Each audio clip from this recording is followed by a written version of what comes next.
Umalma si Sandigan Bayan Associate Justice Gregory Ong sa ulat na inirekomenda na siyang patalsikin mula sa pwesto. Pero hindi muna daw siya magsasalita para kontrahin ang mga baratang na nag-uugnay sa kanya kay Janet Lim Napoles. Nakatutok si Sandra Aguinaldo. Sa unang pagkakataon, naglabas ng pahayag si Sandigan Bayan Associate Justice Gregory Ong. Sabi niya, hindi na niya kayang manahimik pa saan niya ipaglabag sa kanyang karapatan at pagsasailalim sa kanya sa trial by publicity. Kontrobersyal si Ong matapos siyang maiugnay kay Janet Lim Napoles. Sabi kasi ng mga pork barrel scam whistleblowers, si Ong umano ang koneksyon ni Napoles sa Sandigan Bayan.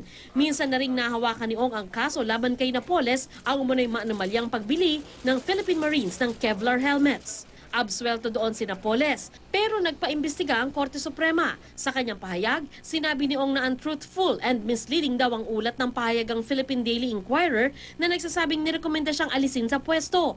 Ang ulat ay nakabase sa nakuhang kopya ng Inquirer ng report umano ni retired Supreme Court Justice Angelina Sandoval Gutierrez na siyang nag-imbestiga kay Ong. Sabi ni Ong, hindi pa naman daw naglalabas ng desisyon ng Korte Suprema sa kaso, kaya mali daw na sabihing guilty siya sa mga paratang. Binatikos din niya ang hindi raw otorisadong paglabas ng report ni Gutierrez. Illegal at serious criminal offense daw ang premature na paglabas ng report sa media. Sabi pa ni Ong, hindi raw siya makapagsalita para kontrahin ang mga paratang tungkol sa kanyang kaugnayan kay Napoles dahil na rin sa direktiba ng Korte Suprema na dapat private at confidential ang proceedings laban sa mga hukom ng Sandigan Bayan. Sandra Aguinaldo, Nakatutok, 24 Oras.